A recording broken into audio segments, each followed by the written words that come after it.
Hello, fellow humans. This is Lots of Hope. Welcome to this episode of The Living Journey, where we escape and explore a life in an alternate universe. Before we start, please make sure you are in a safe space. Can and will do nothing but relax while you're listening. Thank you for your support. Now, let's decompress. Fake it. As the doors to the lavish country club banquet hall open up, the guests are slowly arriving. The bright light shines on the red carpet. There is no press, but there is a quiet competition going on. Every man had put on the most expensive watches, dressing in their tailor suits and freshly polished leather shoes. Every woman woke up early in the morning. All the spas in the town had a full schedule, and the luxury department store had sold out all of their most current dresses and handbags. There is even a list of who brought what to avoid a fashion collision on the town's most important night of the year. As you stood steady, a guest walked past you. You could barely see the face. Diamonds from the earrings and the fully bedazzled watch refracted blinding fire in your eyes. You felt jealous. As the person walked away, you looked back to the striking silhouette of the figure from behind, imagining that you can be as glamorous and effortless. After a long day of styling and getting ready in your ensuite, served by assistants, hair and makeup person, then got transported by your chauffeur to this Vanity Fair, being adored and admired by thousands. All your wishes seems so dreamy. The imagination took you far away, with your lips slightly raised up. You can feel the future becoming much more hopeful. But a loud voice broke you out of your trance. It was the club manager, giving you and your fellow catering team orders and demands, making sure you remember the rules and limits. As you listened, you could see your best friend standing across from you, mimicking the manager's attitude and expression. Being the disobedient teenager that you are, you giggled with your friend's lifelike impersonation of the manager, and secretly thinking to disobey the rules and talk to the guest. You had no idea why, but there was a force in you, pushing you to become who you wanted to be. On the floor, while serving food and wine, you walked around with the tray of delicacy and your signature bright smile. You were not happy that you were doing this minimum wage job, serving food to the most wealthy and famous. But you have learned to fake the smile. In fact, your smile was the most attractive smile in this room, practiced in front of the mirror, allowing your ambition to grow with your ability to smile genuinely without an ounce of happiness attached to it. As you toured around the most affluent people, listening to the most superficial conversations, you got bored, pretending to be one of the guests, creating conversation about your new purchase of a diamond ring after being promoted to your dream job. The illusion suddenly stopped. Not sure of what your dream job or future would be. It stopped being fun. But suddenly, a chaos broke out. You quickly ran to the center of the storm. It was your friend, who slipped and fell on one of the guests, splashing drinks and glasses all over the beautiful and carefully chosen outfits. You quickly handed your teammate your tray, checking if your friend was okay swiftly, while picking up guests who had just gotten knocked over. After quickly examining the guest was not injured, somehow instinctively, you took off your vest, use it to shield the guest from embarrassment as you lead the way to the powder room. So fast, almost like a wind. Being complimented about your skill in crisis management, you tried not to blush. As the guest tried to freshen herself up, you finally took a chance to inspect her. A middle-aged woman looking sharp and fierce. A typical look of coolness and calmness right after the disorderly episode. Being impressed, you cautiously asked, "How is she so chill?" And her answer to you feels so familiar. She was just faking it. Sharing your experience of faking the smile and the reason why you are working here is to save money so you can flaunt in your senior year. Seeing you sharing your innocent and sincere feelings, the cool, calm face disappeared, showing just compassion and understanding, thanking you as she was about to leave. But you stopped her, asked her about her job, and asked if you can have her business card and have a chance to work with her, promising that you will work hard to accomplish your tasks while faking the confidence. She looks at you, being impressed, and offered you a part-time job. Juggling between a job and the senior year of high school is not the easiest. Sometimes you have to sit in the corner of the recording studio to copy your friend's homework while waiting for your boss to get on air and report news. Whenever people walked by, you pretend to be writing for your boss. When your boss got on air, you sit nearby as she reads the news script from the teleprompter like a racing car, fast and precise. You will try to follow her speed, practice reading with her. Your boss taught you that you can fake the confidence, but eventually, you will have to acquire the skill for it. So you listened, only having the goal to be rich and famous, and not sure about your passion and future career. You thought practicing whatever that came your way could be a great way to manage time. And from situations like when people came and asked you for help, you developed the skills to refuse or negotiate. First, it was hard to say no because faking confidence was not enough. Then you learned to fake being busy so you can refuse the work politely. Finally, you learned to fake not liking something that you actually want to do and negotiate a better, nicer opportunity and benefit. Like once, when the local reporter suddenly got too sick to get on air, you were offered a chance to be the immediate and temporary replacement.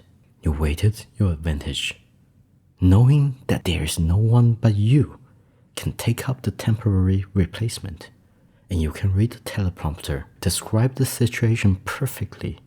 You pretended to the producer that you were too nervous and made the producer feel owed a favor.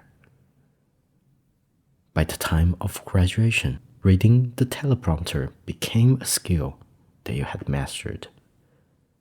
As the valedictorian stumbled on the speech, you knew you could deliver the wonderfully written speech without any mistakes.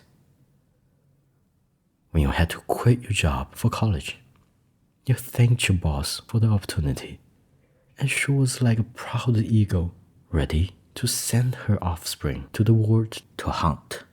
Or in your case, sending her offspring to the state college where you will get your bachelor degree in communication.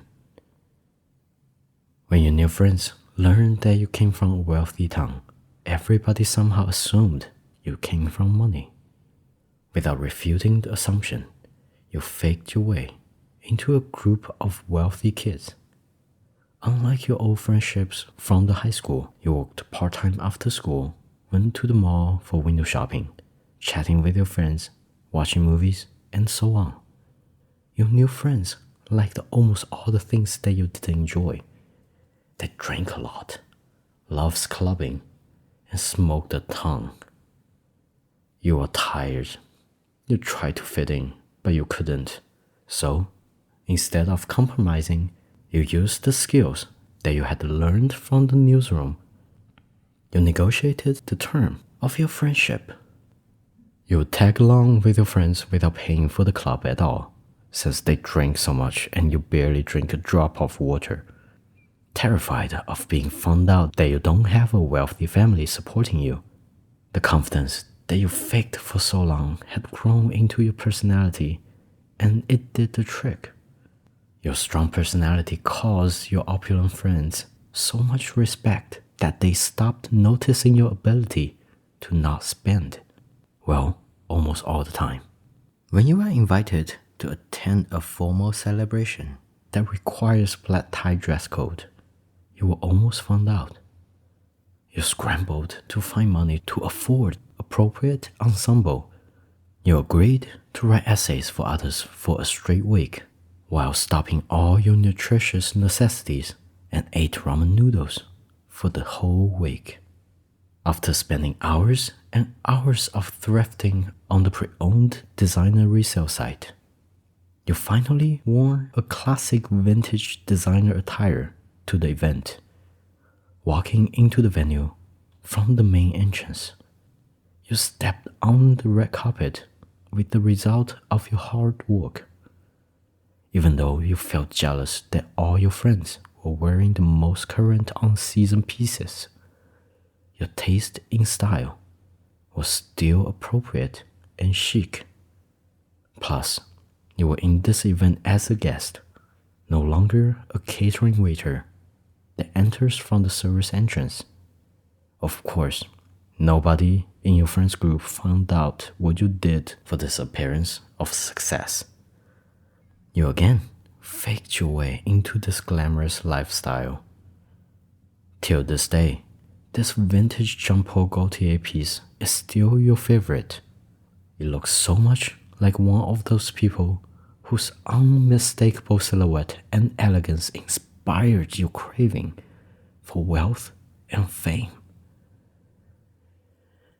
When your former producer contacted you when he moved into your city, he offered to take you into his newsroom, and your impressive skill of reading prompter and off-the-cuff yet appropriate description of the situation made a great impact. As you're still working on the graduation, you started the part-time job again. When you told your friends, they were so jealous. For one, your job is not an unpaid internship, but an actual job that can lead you to fame. Something that you had wanted since the night at the country club. Although a small detail was not translated to those envious ears, the bosses of your producer made you feel ugly. One of them suggested a rhinoplasty before your second debut as a reporter. After describing your eyes and mouth as perfect, you responded politely, hoping to save the audition with your perfect smile. But they didn't budge, continuing with the bombardment, complimenting on your smile while insisting on you changing the small imperfection that you have never noticed. The surgery was painful, so was the recovery, yet the fame savors like the most luscious honey. Within a year of your reporting local news, you went viral with an accidental occasion. While you were interviewing a small business owner, you stopped an armed robbery with your microphone smacking the head of the criminal. On tape, you became a fearless, confident hero, and only God knows, the heartbeats were so fast that your back was dripping wet.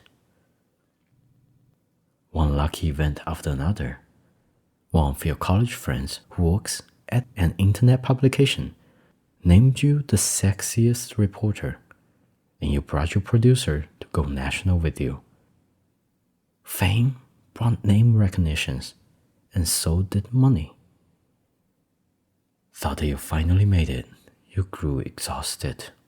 Under the stress of national criticism and the pressure of going live every day, you turned to drinking, trying to maintain your fame and wealth that came along.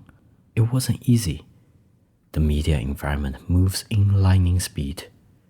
You had to become more and more dramatic. You had to go louder and louder and louder.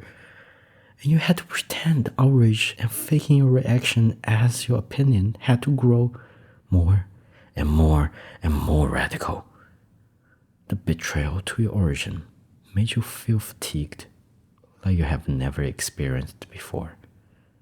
Emotionally, you were drained. Faking it before you made it was so much easier.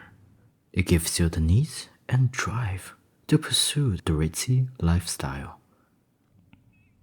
But this alluring fate wasn't as fun and expanded as your imagination, questioning if it was right to become who you were not, and the pursuit of status and admiration, sitting all day for hair and makeup giving you back aches, and your hair being pulled was not only annoying but also painful. The allergy to your makeup loose powder had caused you so many tonsillitis. Fear of burning out. Your producer forced you to take a break, and the mandatory vacation was just in time for your high school best friend's wedding. It was odd to return to your hometown. Somehow you had never had the chance to return and visit.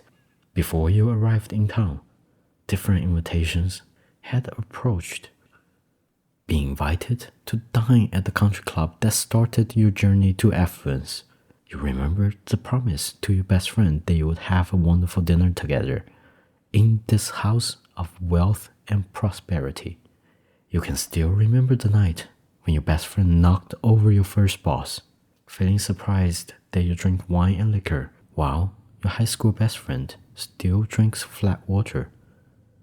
At the dinner table, you joked about your expedition, and all the meaningless small social talks exhausted you. All the fancy words expressed your loss and apathy that only your best friend could sense. Not even your perfectly choreographed smile could fool your best friend. Faking what you didn't have to gain a different future appears to have made you lose yourself. The naive, exuberant, fearless self that dreams big. The next morning, you woke up with a hangover in your best friend's house. When your best friend predicted your headache, your answer was, the chasm jam numbs your straining pain from the loss of purpose and the apprehension of uselessness. Shocked by your confession, your quirky and witty best friend decided to take you to work before the wedding in the evening. At the animal shelter, your celebrity status shocked your best friend's colleagues and volunteers.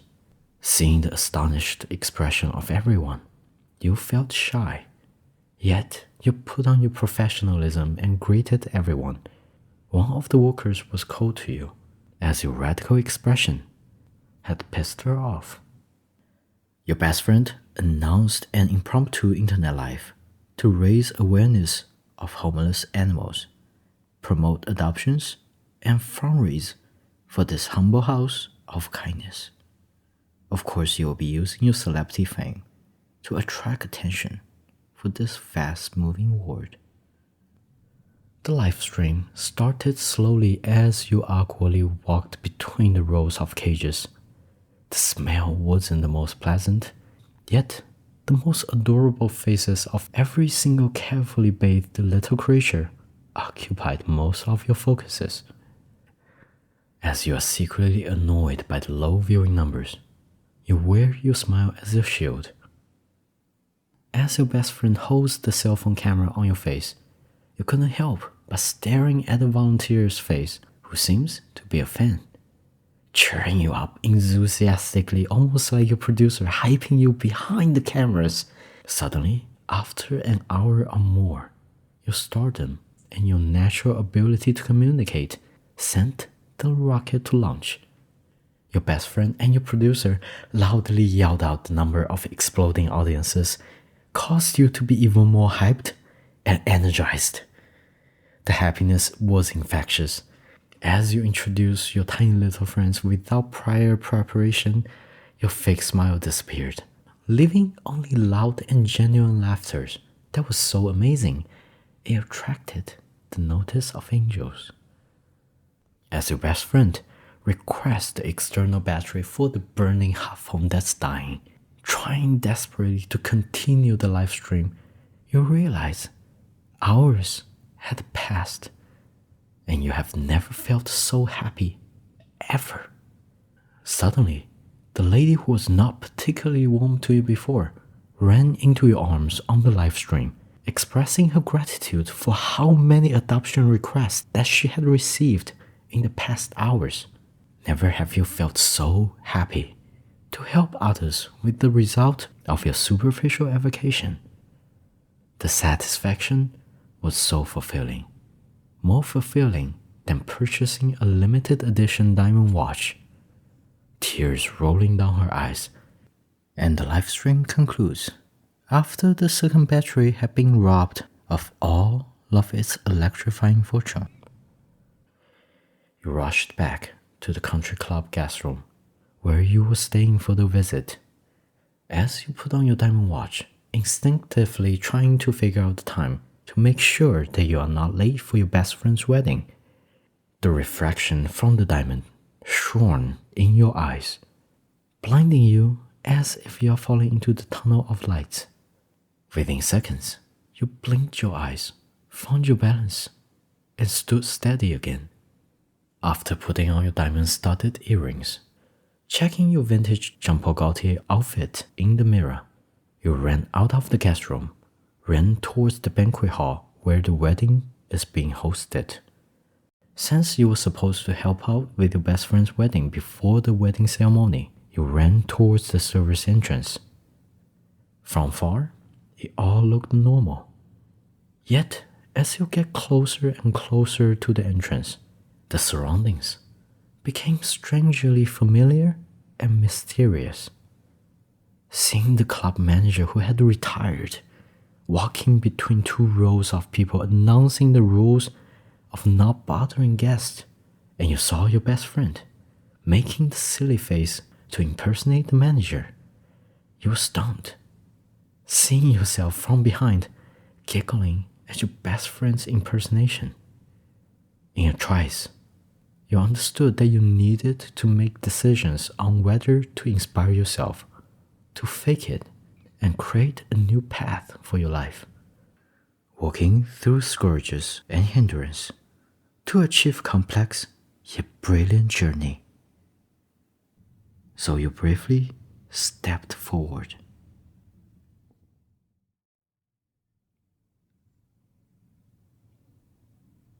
That's all for this episode of The Living Journey. I truly am grateful for your time. Feel free to leave your reviews.